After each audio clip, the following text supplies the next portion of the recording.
Hi guys, this is 12C. This is motion with variable velocity. Now we've done some work on this before, but we're essentially taking vectors. We're taking the links between acceleration and velocity and displacement, our vector quantities, and we're actually using vectors here. So we have our links previously. Just go to here. Okay, so previously we know that if we find the rate of change of your displacement, that's going to give you your velocity, and the rate of change of your velocity gives you your acceleration. Now, if you take the integral of your acceleration, you'll be able to go back to velocity. Obviously, you'll get a plus c there, but there'll normally be some conditions in the question to help you find that plus c. And likewise, if we integrate velocity, you'll get back to your displacement. Now, I've been using S. I've actually done the video ahead of this, and I've used S, and I've used the displacement vector S. However, the book uses something slightly different. Let's have a little look. The book is using R. I should have noticed that, but I did the next video before I did this one because I kind of like the exercise. Yeah, so they're saying the displacement of the object is R. So R is actually representing your displacement vector here. This is telling you how far across in terms of X we are, and how far across in terms of Y we are with the second function. Let's just grab this and walk around it. Okay, now later on, I've actually written it slightly different. I've said that this is X in terms of T, and I've said that this is Y in terms of T. I've just used slightly different notation, but that's essentially what it is. This is X in terms of T, and then later on, I deal with this and I say, oh, that's the velocity of Y in the Y direction. And I say that this is the velocity in the X direction. So that's what I call those things, but they're using this notation. It really doesn't matter. Okay, let's just have a look at it again then. So this is the displacement vector. This is telling us how far across we are in terms of X given a certain time, and how far we are across in terms of Y in a given time. So we could have this now on a Cartesian grid with X and Y. Let's just plot a graph on here, and we can say, look, here is our displacement. This is R0.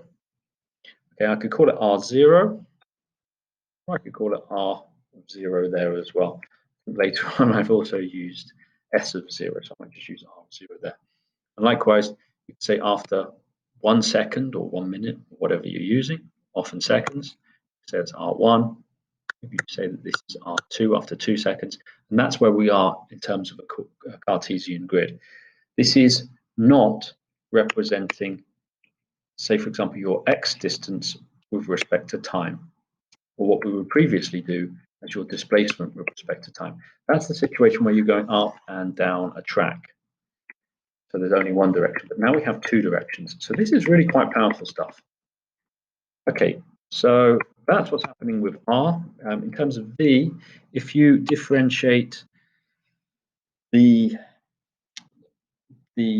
X distance across with respect to time, then we'll find out the rate of change of the X distance across, which is giving us the speed in that direction, or the velocity, in fact, in that direction.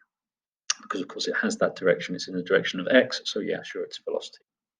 Okay, and likewise, if you differentiate Y with respect to T, then you're going to have your displacement of Y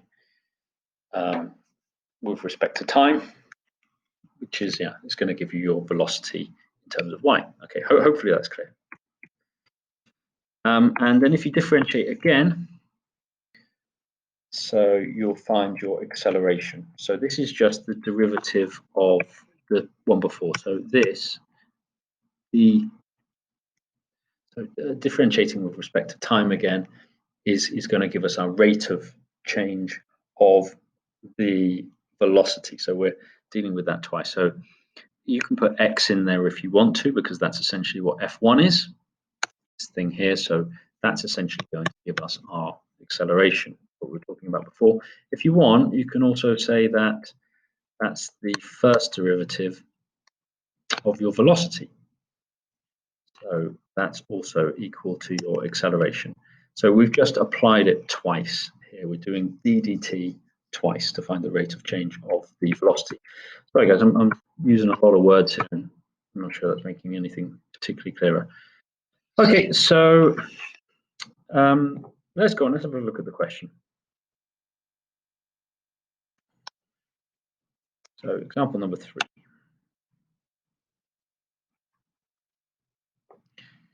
So it says a particle has a velocity time where we've got v is equal to 4, t plus 6 in brackets I plus 3t j.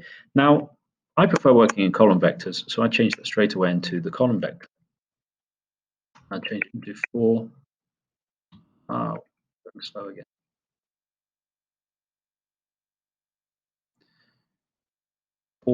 T minus 6, and then we've got the y direction of minus 3t.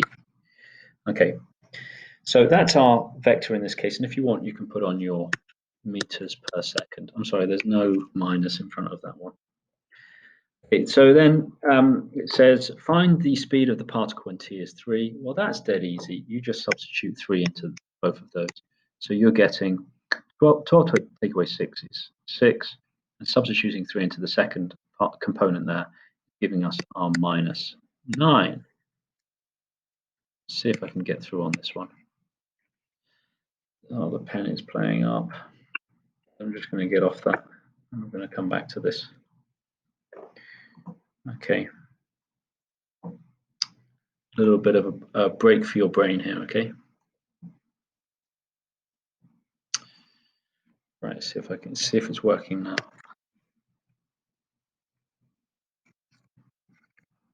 I think we're back. Okay, so again, as I was saying, the speed of the particle, let's put this one here in. No! Minus 3t.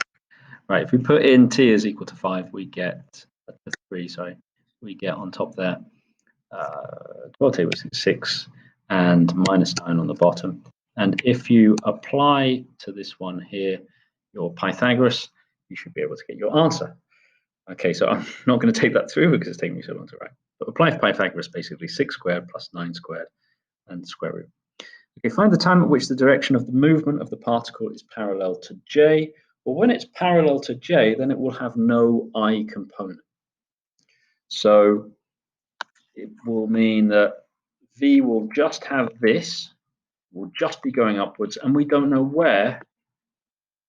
We don't know where this is on the grid at the moment, but we know that there will be no I component when it's parallel to j. If there's no I component, that means to say you've got to set 4t minus 6 is equal to 0, and you need to solve that, which gives you t is equal to 1.5.